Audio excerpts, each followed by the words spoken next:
It's pretty uncommon that an original colorway for a Nike or Jordan brand shoe to have never ever seen a retro or return. But in the case of this colorway that first dropped in 1997, we have never seen Nike bring it back until now. Nike Air Foamposite Pro Voltage.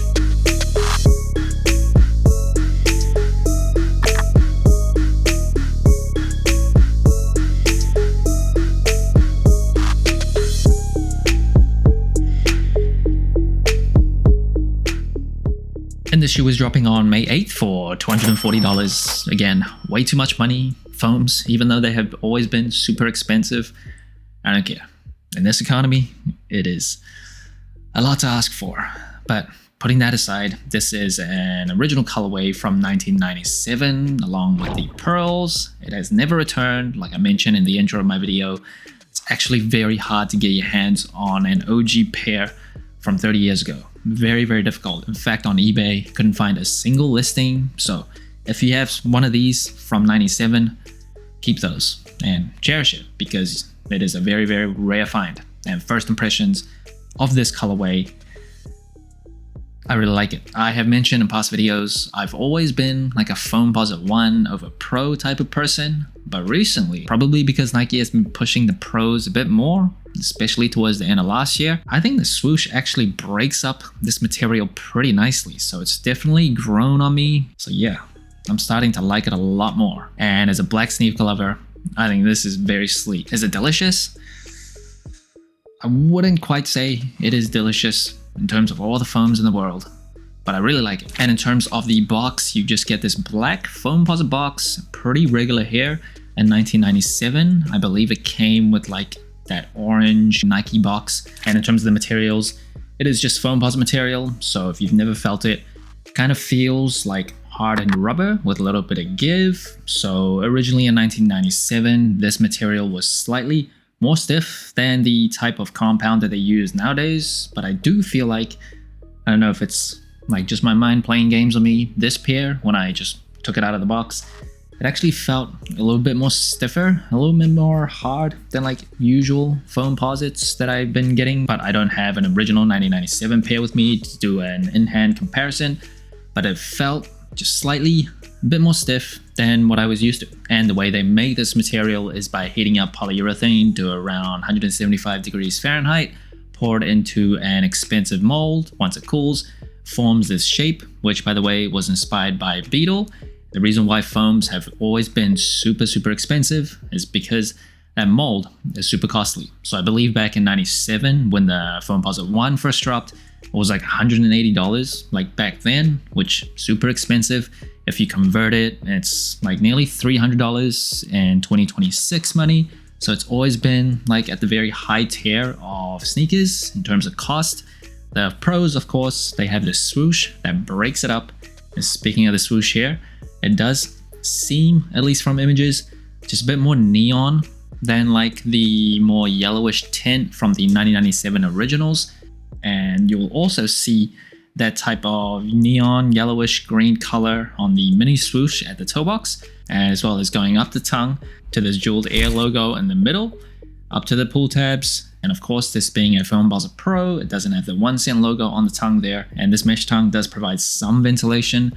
One thing that is not great about the foams, the ones or the Pros, is there's not a ton of ventilation like on the shoe itself. You'll see like 5 little holes on the eye stay area. And speaking of the eye stay area, that just comes in like synthetic nubuck. That's how it came in 1997. And then moving around to the booty of the shoe, you get a swoosh instead of that 1 cent logo that comes on a Foamposite 1.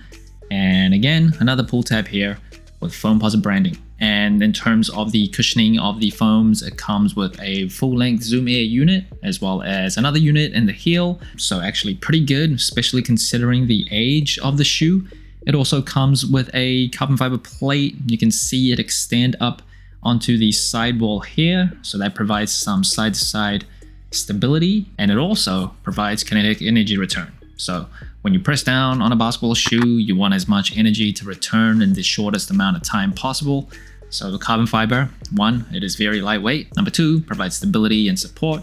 Number 3, can help with that energy return as well. And in terms of the outsole, it is kind of translucent in this grayish dark color with majority herringbone traction with a swoosh going through. One difference between the pros and the ones is this one has the herringbone kind of broken up. Obviously add a swoosh here. This type of material does tend to attract dust, so if you want to play ball in them, definitely just take that into consideration. But I love how they have this color here. Very, very subtle. When I reviewed the Foamposite 1 Black Vault, one thing that I didn't love is that super neon green outsole. I just felt like it stuck out a bit too much. I personally didn't love that, even as a black sneaker lover. It just was a bit too bright and bold for me. But what I love about these is that the outsole is just like semi-translucent black. So I like how kind of subtle and sleek that looks. And in terms of the insole, you get air branding, and the quality of these kind of hot trash. And in terms of sizing and comfort, I am a wide and flat footer. For foams, ones or pros, I generally stick true to size. It can feel pretty tight when you first put your feet in if you have wide and flat feet. So give it some time, have patience, wear this shoe in. It'll start to break in and kind of mold to your feet, but it does feel pretty stiff, especially in the beginning. And like I said earlier, this pair, this shoe in particular, I'm not sure what it is. It just felt slightly more stiff than usual, than what I expected. So initially I was kind of surprised. This inner booty also kind of wraps around your feet, but that means there's less wiggle room inside. So just take that into consideration. You could go up half a size if you like your shoes a bit more loose and you have wide and flat feet. And in terms of overall comfort, the foams are a very heavy shoe. It is a shoe definitely of its times in terms of weight, but overall comfort, I think it's pretty good. Once you break it in, I will say it is still pretty flat to the ground. The carbon fiber, if you're not used to wearing shoes with that kind of tech setup, might be a little different for you. If you want a thick sole, kind of bouncy, plush type of walking shoe, this probably ain't it. And that brings the total score of the Foamposite Pro Voltage to 29.5 out of 40. Pretty high score compared to other general releases. Now first, it is colorway. I'm a black sneaker lover, so I'm a little bit biased towards this type of sleek, kind of nighttime colorway. The neon green or like yellow, it is a little bit too much for me, but I feel like when it's kind of constrained to the swoosh area and a little bit on the tongue, it's not too bad.